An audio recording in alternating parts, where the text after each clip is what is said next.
송재경의 이슈 레이더 시간입니다. 세계 최대 규모의 경제 대국 사이에 긴장이 악화될 수 있다는 조짐을 보이면서 중국의 미 국채 매각은 태풍의 눈으로 떠오르고 있는데요. 중국은 미 국채를 내다파는 동시에 금 보유고는 또 계속 늘리고 있습니다. 이 두 강국의 갈등과 그 속에서의 투자는 과연 우리는 어떻게 해야 현명하게 할 수 있을지 이분과 함께 하도록 하겠습니다. 디멘전 송재경 대표입니다. 안녕하세요. 안녕하세요.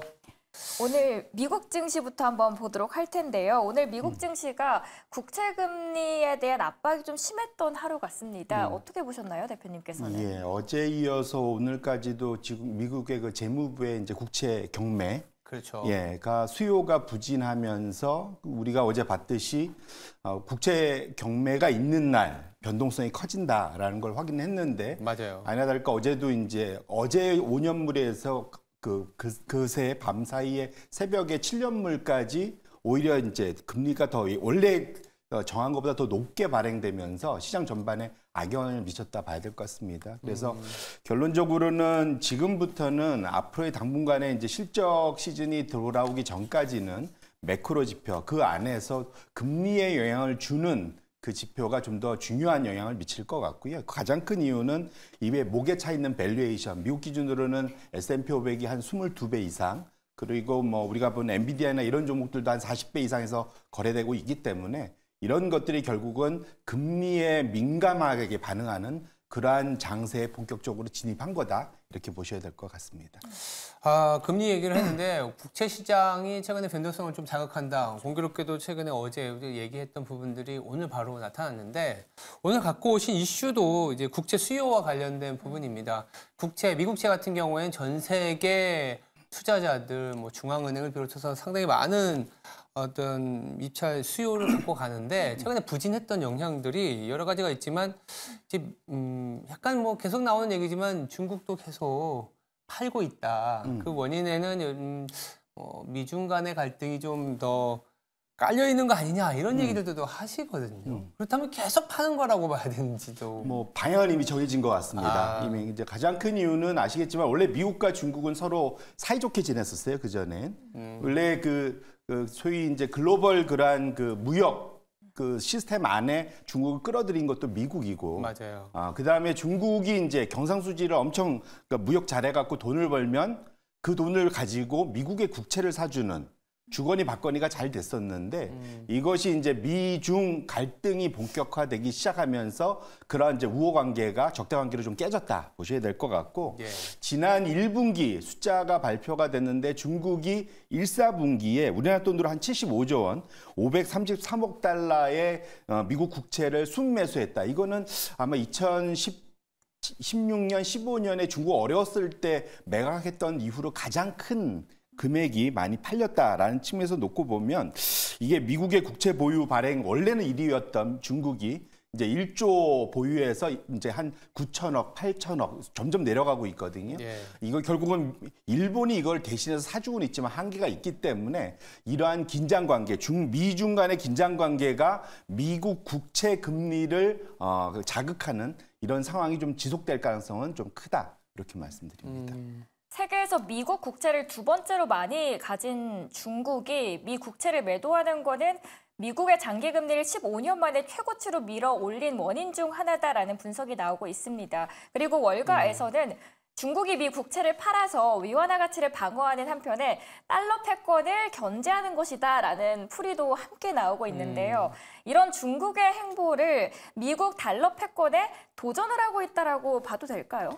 결론적으로는 누구나 다 도전하고 싶어 하죠. 왜냐하면 미국이 달러 가지고 할 수 있는 거 못하는 거 다 하고 있거든요. 그렇죠. 그렇기 때문에 어떻게든 거기에서 좀 독립하고 싶은 마음들은 다 있는 것 같고요. 다만 이제 일부 너무 급하게 걱정하시는 분들은 미국의 달러 패권이 갑자기 사라질 거냐. 그렇진 않지만 확실한 거는 적어도 중국과의 거래에서는 점점 약화되고 있는 것만은 분명하다 보셔야 될 것 같습니다. 가장 큰 이유는 이제 미중 갈등이 지속되면서 미국이 이제 이거를 좀 너무 과하게 썼다. 소위 세컨더리 보이콧이라고 하죠. 2차 제재.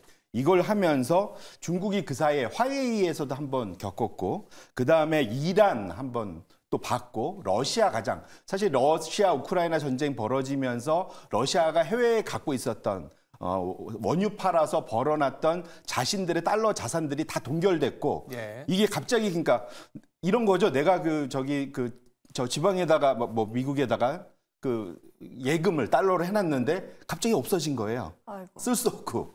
이렇게 되는 상황이 되다 보니까 네.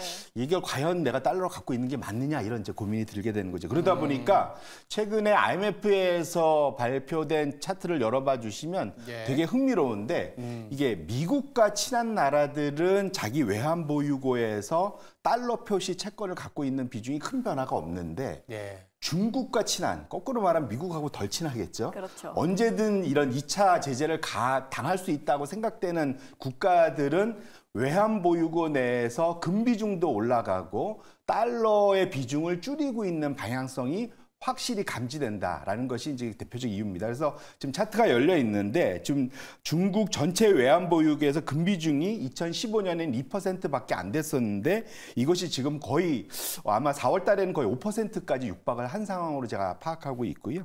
반면에 미국의 국공채는 원래 44% 갖고 있었는데 이것이 30% 미만까지 떨어지고 있습니다. 결국은 미국 국채를 중국이 팔아서 금을 사고 있다. 그것이 단순히 근데 중국만의 문제는 아니고 미국하고 덜 친한 나라들은 이 행보를 지속하고 있다는 측면에서 확실한 거는 당장은 아니지만 달러 패권이 위협을 받고 있는 것만은 분명하다. 이렇게 말씀드립니다.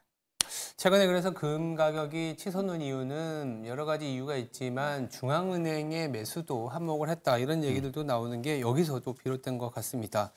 미국 재무부 입장에서는 뭐 간밤에도 입찰이 부진했었던 것들도 있고 뭔가 이제 팔아야 되는 거잖아요. 맞습니다. 자기의 상품이 채권인데 그렇다면 큰 고객이 좀 이탈하는 거라고 볼 수 있거든요. 어떻게 봐야 돼요?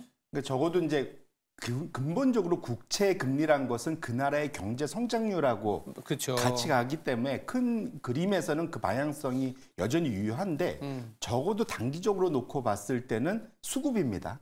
우리 그 증시 격언에 수급이 재료를 우선한다는 얘기 있습니다. 네. 아무리 악재가 있어도 누군가 엄청 사주면 주가는 올라가게 돼 있거든요. 그래서 수급이 그 재료를 우선한다는 증시의 그런 격언인데 마찬가지로 이 시장도 마찬가지입니다. 결국은 미국이 적자 재정을 지속적으로 유지하면서 지금 경제 성장을 유지하고 있는데 이 적자 재정의 근간은 부채를 발행키면, 국채를 발행할 때 누군가 사줘야 된다는 거죠.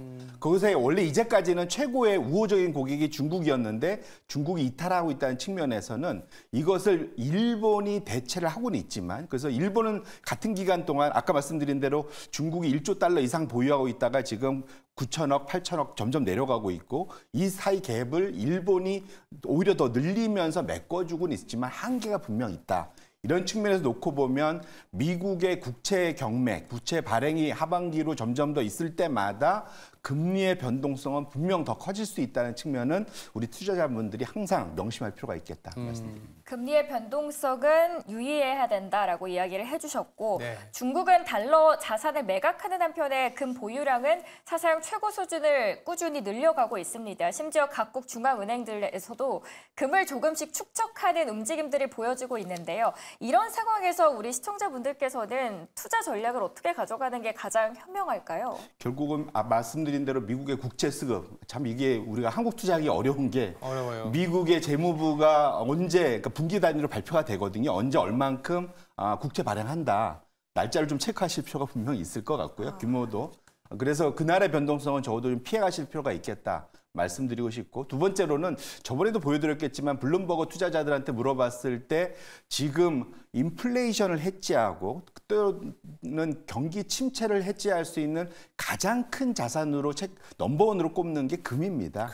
그렇기 때문에 지금 아이러니하게도 모든 사람들이 대답은 그렇게 하고 있지만 정작 또 금을 자기 포트폴리오에서는 얼마 안 들고 있어요. 네. 결국은 어느 정도는 의미 있게 금 보유에 대한 고민을 분명 할 시점은 시작된 것 같다. 이렇게 말씀을 드립니다. 금 보유.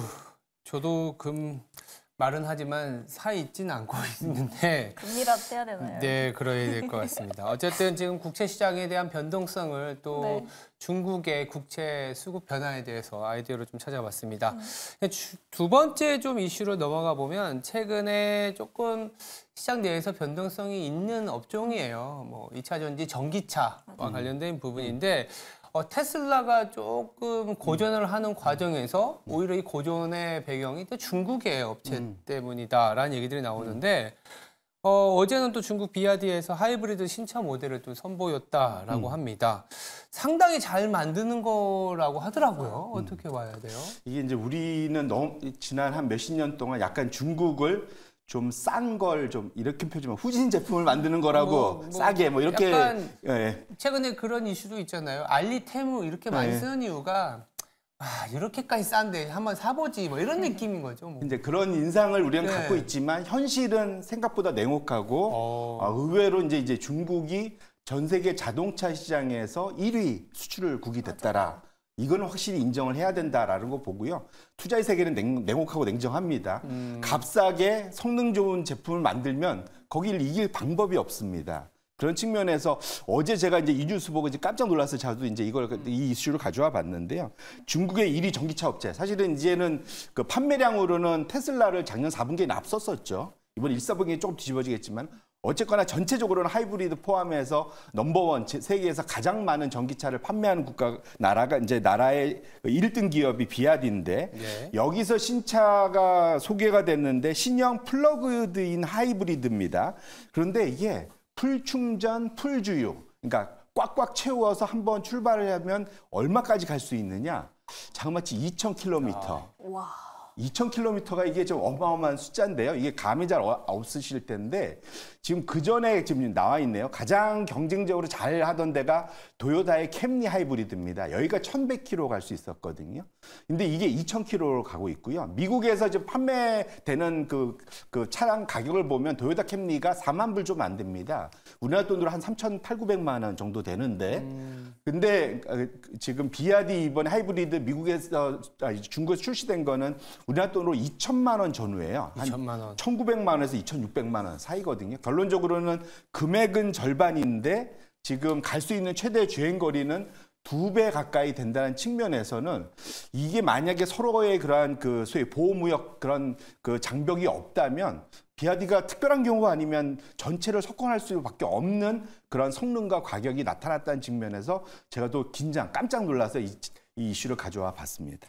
저도 BYD가 이렇게 올라가는 속도를 보면 와, 이렇게 빠르게 올라간다고 하면서 놀라곤 하는데요. 네. 올해 중국 전기차 시장에서는 가격이 비싼 순수 전기차 판매가 주춤한 반면에 보다 저렴한 플러그드인 하이브리드 판매가 급증하고 있습니다. 그래서 이 플러그드인 하이브리드 비중이 높은 BYD의 점유율이 상승세를 타고 있는 이유도 그 부분인데 일단 플러그드인 하이브리드가 무엇인지부터 정리가 필요할 것 같습니다. 사실은 우리 입장에서는 그냥 차 타서 시동 걸고 가면 되는 건데 사실 헷갈리십니다. 근데 이제 두 개로 크게 저는 이제 플러그드 하이를 뭘로 설명할까 하다 보니까 이렇게 생각해요. 우리나라 짬짜면 있잖아요. 짬짜면. 둘 다 갖고 싶은데 그래서 순수 전기차, 테슬라 같은 순수 전기차랑 이걸로 안 된다. 이게 그래서 그 휘발유로 가는 내연기관 엔진 요 두 개를 하나에 동시에 적절하게 섞어 놓은 것이 플러그드인 하이브리드다. 라고 보셔야 될 것 같고요. 집에 갖다 놓고 그 소위 플러그 꽂아갖고 충전도 할 수 있고 휘발유 넣어서 갈 수도 있고 이 두 개가 동시에 벌어지는 것이 플러그드인 하이브리드다. 사실 이전까지만 해도 순수 전기차가 대세인 것 같았는데 작년에 그 소위 엄청 추위 속에 소위 그 충전 대란들 한번 또 심하게 겪었지 않습니까? 심했죠. 이러다 보니까 두 개가 섞여 있는 플러그드인 하이브리드의 인기가 엄청나고요. 지금 중국에서는 전체 그 전기차 중에 절반이 플러그드인 하이브리드다 보셔야 될 것 같고 이것은 유럽도 마찬가지입니다. 양쪽이 다 그렇고요.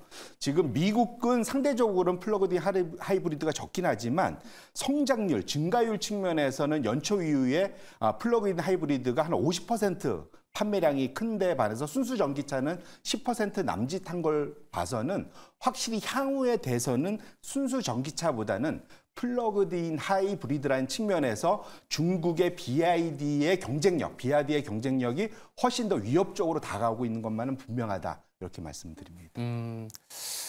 이번에 그래서 출시된 비아디의 이 신차 모델이 돋보이는 이유들이 여러 가지가 있을 것 같아요. 이런 이제 변화되는 부분들에 대해서 BYD가 내놓은 게 조금 압도적이었나 봐요. 맞습니다. 결국은 이게 지금 3년 만에 기존의 그 주행거리 속도를 2배로 더 늘린 거의. 3년 만에. 그래서 이걸 어제도 봤더니 이게 우리가 쉽게 이해하는 거는 리터당 얼마가 뭐 이런 거 보통 많이 하잖아요. 연비. 예, 연비. 이 대충 환산을 해보면 34km. 연비가 34km라고. 네.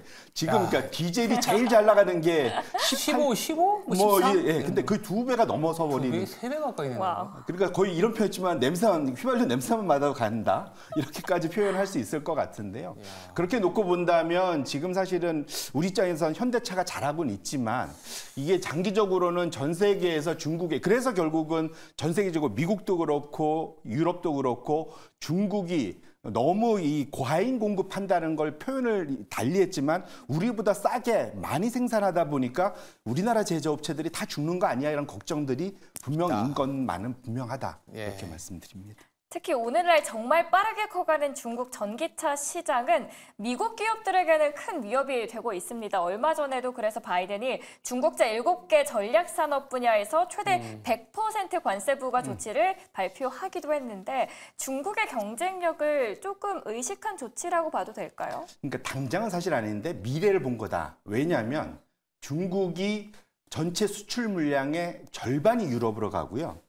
한 2%만 미국으로 들어갑니다. 2%만. 되게 적네요. 예, 그러니까 생각보다. 사실은 미국이 관세 25%에서 100%를 올린다 한들 중국 입장에서는 큰 타격은 당장은 없다 보셔야 될 것 같고요. 그래서 제가 말씀드리고 싶은 거는 지금부터 보셔야 될 거는 유럽과 중국의 이런 무역 마찰 이것이 앞으로 어떻게 풀리냐가 관건이다. 미국은 때릴 수 있지만 유럽은 주고받는 게 많아서 상당히 좀 곤혹스러워하면서 이 과정을 지켜가고 있기 때문에 우리 현대차 투자하신 분들 입장에서도 중국과 유럽의 이런 무역 그런 전쟁, 마찰에 대해서 꼭 향후 협상에 대해서 관심 있게 보실 필요가 있겠다 말씀드립니다. 단순히 미국과 중국 간의 관계를 보는 게 아니라 유럽과 중국 간의 그렇죠. 관계를 바라보는 게 핵심이 될 것 같습니다. 오늘 좋은 말씀 고맙습니다. 함께해 주신 분은 송재경 대표였습니다. 오늘도 잘 들었습니다. 네, 감사합니다. 고맙습니다.